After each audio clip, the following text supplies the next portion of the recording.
Now let's read first few paragraphs of Mr. Pip together. I will think aloud as I apply some of these strategies. Open your book to page 1 and read along with me. We've already previewed and know that we are going to meet an eccentric white male teacher named Mr. Watts and a 13-year-old girl named Matilda. Everyone called him Popeye. Even in those days when I was a skinny 13-year-old, I thought he probably knew about his nickname, but didn't care. His eyes were too interested in what lay up ahead to notice us barefoot kids.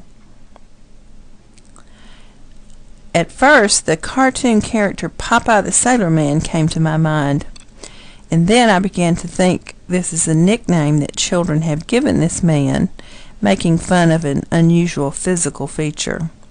Children do this all the time, make fun of or tease each other about some physical characteristic of another person. He is reacting to their mocking by ignoring them, which is the best way to handle that kind of situation. Here I'm making a text-to-world connection. Let's continue.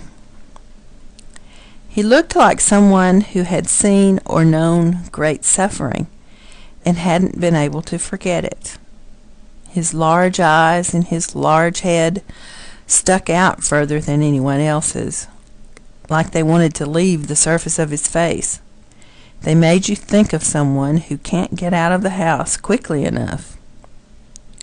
Now I'm visualizing this man with a large head and large sad eyes that are staring anxiously ahead as if they were about to pop out of his head. Popeye.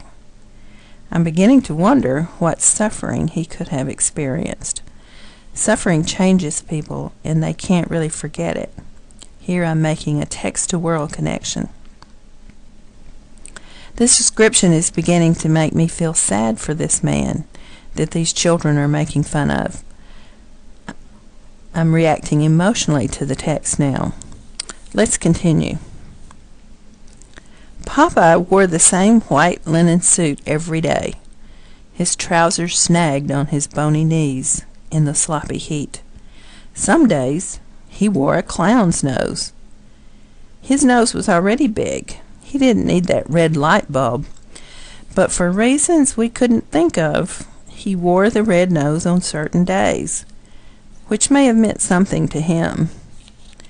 We never saw him smile. And on those days he wore the clown's nose. You found yourself looking away because you never saw such sadness. This is odd. This red clown's nose is very surprising. It's a thing that should make people laugh and be happy. But because of his great sadness, it only makes him seem sadder than ever. The author is building curiosity about this man. My mental picture is also growing. Tall, skinny, large head, large sad eyes, white linen suit, red clown's nose. I'm forming visual and sensory memories here. Let's read some more. He pulled a piece of rope attached to a trolley on which Mrs. Popeye stood. She looked like an ice queen. Nearly every woman on our island had crinkled hair, but Grace had straightened hers. She wore it piled up, and in the absence of a crown, her hair did the trick. She looked so proud, as if she had no idea of her own bare feet. You saw her huge bum and worried about the toilet seat. You thought of her mother and birth and that stuff. Well, the author is filling in more details of a bigger picture. Popeye is not alone. He has a wife. She seems to have a very regal bearing, different from the other black women of the island. But surprisingly, she is being pulled in a wagon, not a very regal vehicle for a queen. More questions come to mind. What kind of woman would want to be pulled about in a public place in a wagon? What kind of man would do it for her? Notice that I stop periodically to review, summarize, and reflect. Let's continue.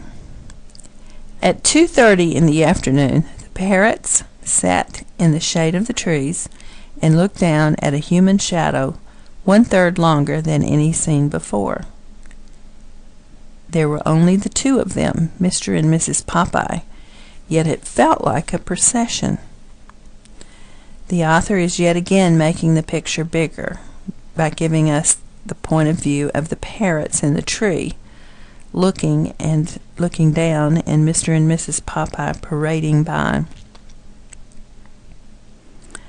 Let's read on. The youngsters saw an opportunity and so fell in behind. Our parents looked away. They would rather stare at a colony of ants moving over a rotting pawpaw. Some stood by with their idle machetes, waiting for the spectacle to pass. For the younger children, the sight consisted only of a white man towing a black woman. They saw what the parrots saw and what the dogs saw, while sitting on their scrawny arses snapping their jaws at a passing mosquito. Us older kids sensed a bigger story. Sometimes we caught a snatch of conversation. Mrs. Watts was as mad as a goose. Mr. Watts was doing penance for an old crime, or maybe it was the result of a bet. The sight represented a bit of uncertainty in our world, which in every other way knew only sameness. Notice how the author is continuing to expand the picture by describing the reactions of the adults in the community. They pretend not to see the odd couple passing by, but the narrator, Matilda, reveals they are actually very interested and gossip a bit about Mrs. Popeye's mental illness and speculate about Mr. Popeye's past. Here I'm making a text-to-world connection. People in small towns gossip about mysterious people behind their backs. This is both a text-to-self and a text-to-world connection for me because I grew up in a small town and remember how people gossiped about eccentric people. Both the children and adults are entertaining themselves at the expense of this sad couple. This continues to raise more questions. Why are they so isolated from the rest of the community? Is it because of the interracial marriage? Notice how I'm asking questions as the characters and setting are introduced. So now let's review how we've used the strategies. We've made connections. We've been integrating new details from one paragraph to the next into the previous picture we've formed in our minds. We've been reacting emotionally, feeling sad and surprised. We've created a vivid mental picture of this couple and their community, including animals, parrots, and dogs.